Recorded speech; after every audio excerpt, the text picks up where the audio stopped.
Persija Jakarta berhasil taklukkan PSM Makassar. Gimana caranya? Persija sukses mencatatkan win streak setelah membabat PSM Makassar di kandang. 2 gol dari Aledin dan Maxwell mengukuhkan posisi Persija di papan atas klasemen sementara. Walaupun hanya selisih 1 gol, partai yang mempertemukan Mauricio Souza dengan Thomas Trucha menyajikan peluang yang cukup banyak. Lalu, seperti apa pertarungan taktik antar kedua tim? Sebagai tuan rumah, Persija lebih banyak mengambil inisiatif menyerang sejak awal. Pembangunan serangan dilakukan dengan pola 3-2-5, di mana Tubarao sering naik ke depan sejak fase awal untuk memegang kelebaran. Tugas pengatur progresi bola dijalankan oleh Fabio dan Aditya selaku double pivot di tengah. Di area sepertiga akhir, tak jarang Donitri melakukan underlap di sisi kiri, sehingga membentuk struktur white triangle bersama Aledin di sayap dan Maxwell di half space. Untuk menghambat progresi bola Persija, PSM merespon dengan bertahan dalam struktur 4-4-2 yang cenderung merapat ke tengah. Seperti Sheridin di sini yang masuk ke dalam untuk mengawal Maxwell, sementara Dava Salman menjaga Aledin di sayap, sehingga PSM dapat menjaga struktur di lini belakangnya. Namun saat high pressing, PSM menggunakan struktur 4-1-3-2 yang dapat menjaga pemain di lini pertama secara perorangan. Namun struktur ini punya kekurangan yang bisa dieksploitasi oleh Persija. Pasalnya, struktur box midfield yang terbentuk dari pola serangan 3-2-5 mengoverload 2 pemain PSM di area tengah, sehingga Persija dapat menguasai lini tengah. Gladson yang teroverload di antar lini memudahkan Persija dalam progres bola menuju salah satu targetnya di area half space. Struktur bertahan yang cenderung berfokus mengawal lini pertama membuat Maxwell atau Alano sebagai target progresi bisa sering bebas terima umpan dan melanjutkan serangan ke sayap.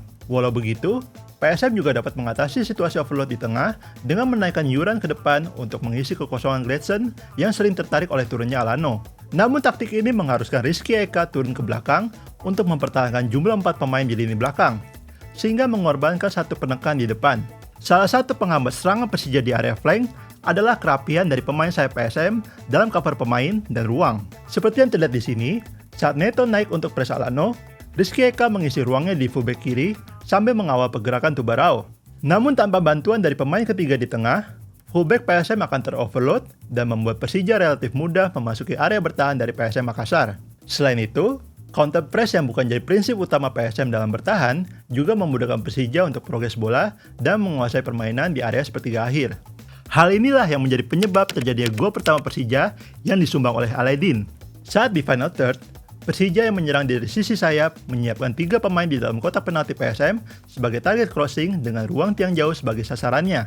Pemain ketiga yang bertugas mengeksploitasi ruang di tiang jauh bisa keluar masuk untuk menjaga jumlah di dalam kotak dan opsi umpan di sisi bola, sehingga tekanan dapat berlanjut.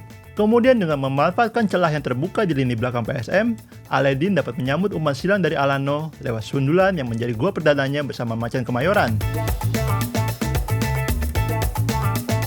Sementara PSM Makassar banyak mengandalkan umpan-umpan panjang dari ke depan dalam melakukan serangan.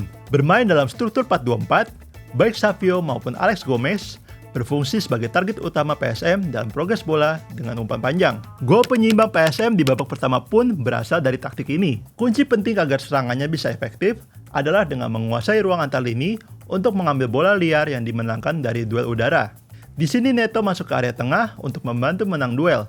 Lalu Rizky Eka berperan sebagai pengambil second ball. Kemudian ia menginisiasi serangan ke depan lewat kombinasi 1-2 dengan Savio di antar lini.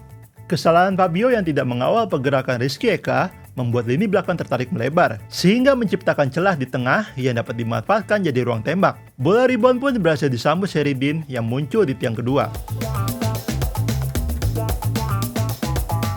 Keunggulan Persija di laga ini tidak hanya dari segi serangan, namun juga dari cara mereka bertahan. Berbeda dengan PSM, Persija yang sangat mengutamakan counter press sesaat setelah kehilangan bola membuat mereka bisa konsisten menguasai permainan. Counter press yang dilakukan secara agresif dapat memaksa lawan melakukan kesalahan, hingga bisa menghasilkan peluang serangan balik.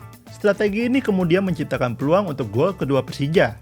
Mereka tidak mengendorkan intensitas setelah umpan Fabio menuju Gustavo tidak dapat diterima dengan sempurna. Presi perorangan justru dilakukan sampai ke kotak penalti. Positioning Maxwell yang pintar dengan berdiri di antara Lagator dan Gladson membuatnya dapat memotong umpan error yang dibuat oleh Reza Arya hingga menjadi gol yang memenangkan Persija pada partai ini.